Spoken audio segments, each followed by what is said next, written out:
आपको एक पुरानी गाड़ी से मिलवाने वाला हूँ, वो टाटा इंडिका विस्टा है।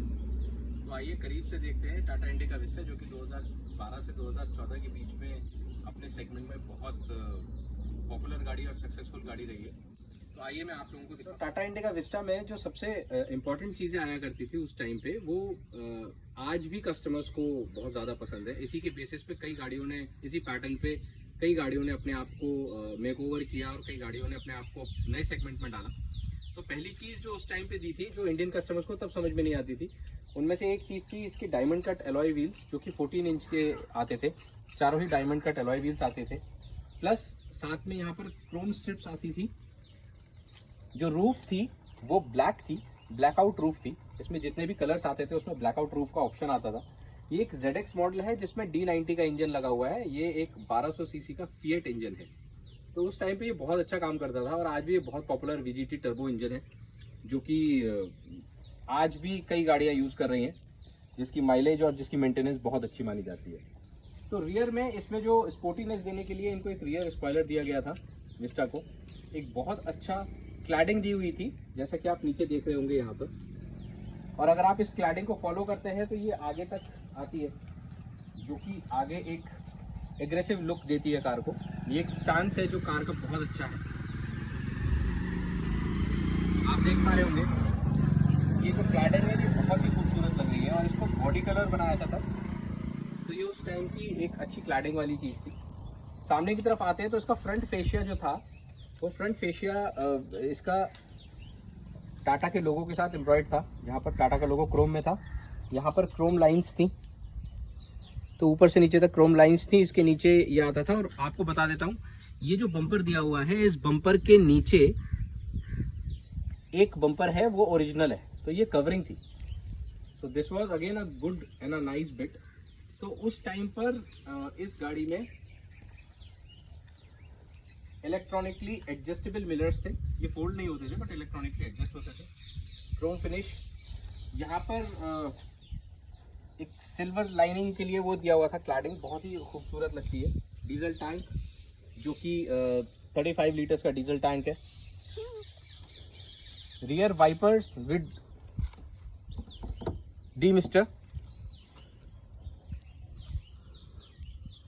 सो यहाँ पर आ जाता था विस्टा का D90 का लोगो, बीच में आ जाता था टाटा का लोगो, और साइड में आ जाता था इसका वेरिएंट ZX Plus 90। तो दैट पॉइंट ऑफ टाइम ये एक ABS मॉडल था। ABD भी है इसमें, इनेबल है। तो आइए अब चलते हैं। गाड़ी हॉट आउटसाइड, तो हमने थोड़ा सा AC ऑन किया हुआ था, बट अभी हमने फिलहाल उसे बंद कर दिया है। तो इसके डैशबोर्ड की तरफ एक नज़र डालते हैं। ये डुअल टोन का डैशबोर्ड आया करता था, जिसमें ऊपर ब्लैक और नीचे बेज आता था। यहाँ पर आपको दिख रहा होगा कि गाड़ी का जो इंटीरियर है वो इंटायरली डुअल टोन में था। तो अब मैंने इसको थोड़ा सा शेड में लिया है, जिससे कि आपको इसकी विजिबिलिटी अच्छी हो जाए। तो यहाँ पर हमें टच स्क्रीन इंफोटेनमेंट सिस्टम मिलता था, जिसमें नेविगेशन डिस्क, रेडियो, USB। तो ये एंड्रॉयड, एप्पल कारप्ले को सपोर्ट करता है। तो ये वो चीज़ थी। ऊपर जो है इसमें एक इंफॉर्मेशन डिस्प्ले आती है, जिसमें आपको instant mileage, all and all mileage, time and the outside temperature, जो कि उस टाइम पे again I will say it was a big thing. ये बड़ी गाड़ियों में आया करता था, प्रीमियम गाड़ियों में आता था। Now coming to the dashboard, instrument cluster. ये इंस्ट्रूमेंट क्लस्टर जो है ये टाटा ने बहुत प्रीमियम क्वालिटी का दिया था, जिसमें अंदर आपको दिख रही होगी क्रोम गार्निश फिनिश दिख रही होगी अंदर गाड़ी के। तो मैंने इस गाड़ी को 1,14,258 किलोमीटर अभी तक चला दिया है, जिसमें कि मुझे कोई मेजर शिकायत नहीं आई। बीच में एक बार AC की प्रॉब्लम आई थी, एल्स तो कोई प्रॉब्लम आई नहीं है। Coming to the door pads, यहाँ पर हमको इलेक्ट्रिकली एडजस्टेबल मिरर्स मिल जाते हैं, जैसा मैंने बताया था। ऑल 4 पावर विंडोज़, और एक स्विच मिल जाता है for locking rest of the Windows. तो ड्राइवर के पास कंट्रोल आ जाता है। तो ये इसका ऑटोमेटिक क्लाइमेट कंट्रोल है। आपको similar automatic climate control Tiago और टाइगोर में देखने को मिलता होगा। I am putting on the AC because it's hot outside. अब बात करते हैं स्टीयरिंग की। तो स्टीयरिंग में आपको स्टीयरिंग माउंटेड कंट्रोल्स दिखते हैं। On the very left hand side आपको म्यूट अनम्यूट का वॉल्यूम बटन मिल जाता है। साथ में राइट हैंड साइड पे सीकिंग का अगर आप FM रन कर रहे होते हैं तो उसका प्ले का बटन मिल जाता है। टॉकिंग अबाउट्स दी मोड, तो इसमें आप अगर आप चाहे तो मोड्स चेंज कर सकते हैं, जो कि यहाँ पर आपको विजिबल हो रहा होगा। और यहाँ पर की वॉल्यूम बटन दिख रहा होगा। साथ ही साथ इस गाड़ी को एक और फीचर आता है, that is known as tilt steering feature. तो यहाँ से आप अपनी गाड़ी को टिल्ट कर सकते हैं, स्टीयरिंग को। कंपैरेटिवली बहुत हैवी है।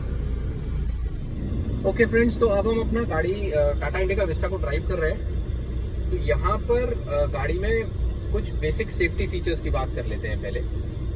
तो सन 2012, 13, 14 के टाइम पे जब ये गाड़ी मैन्युफैक्चर हुई थी, प्रीमियम हैचबैक कार है ये, तो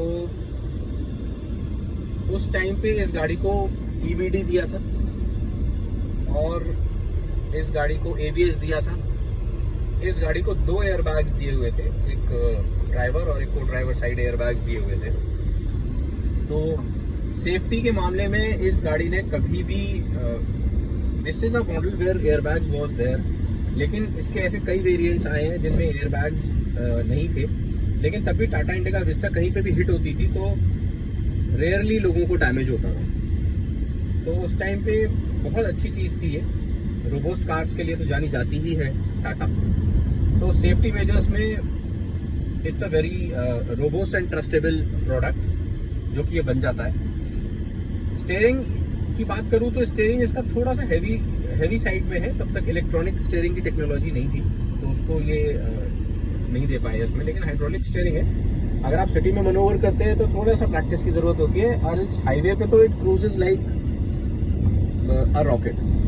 तो वहां पर तो इसकी स्पीड भी अच्छी है और इसकी परफॉर्मेंस में भी कोई डाउट नहीं आता। तो अब आप देख रहे होंगे कि अगर हम नॉर्मल स्पीड पे चलते हैं तो उस नॉर्मल स्पीड पे बहुत ही कम अंडुलेट करती है। छोटे मोटे जो Chintu Pintu type of breakers आते हैं उनको तो ये वैसे ही सॉल्व कर लेती है, पता ही नहीं चलने देती।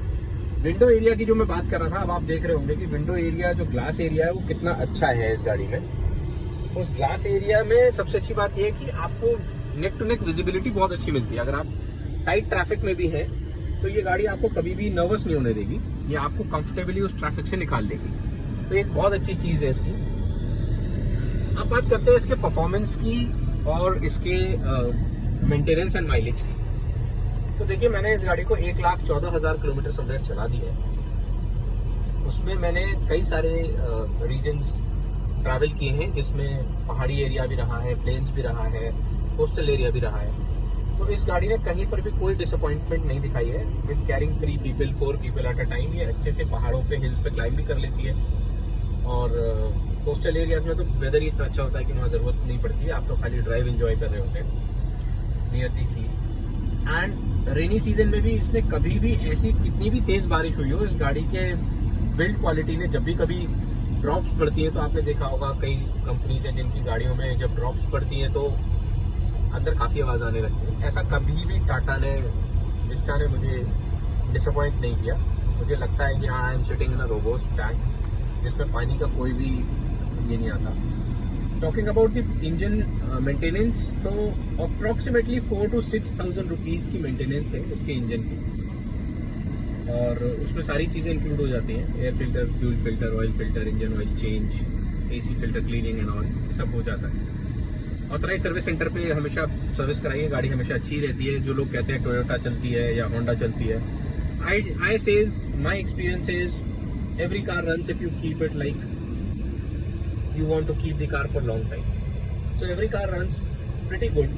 It hardly matters कि वो Toyota है या वो Tata है या वो Honda है.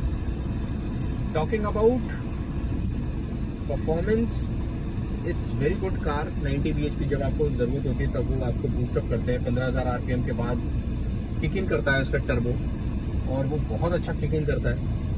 तो उसमें आप असाइड फ्रॉम ट्रैफिक आप आगे निकल जाते हैं। तो एक स्पोर्ट्स कार का कभी कभी फील दे देता है, क्योंकि डीजल ही कर सकता है। तो डीजल में जो टर्बो की पावर है वो you can feel that power. Now talking about ownership experience, I am happy to buy this product. तब मैंने खरीदा था जब ये डिसकंटिन्यू हो चुका था, टाटा टियागो एंटर कर रही थी। But Tata Tiago being a 3 cylinder मैंने उसको ड्रॉप किया था और उसके बाद मैंने ये गाड़ी ली थी because I was looking for a diesel car. तो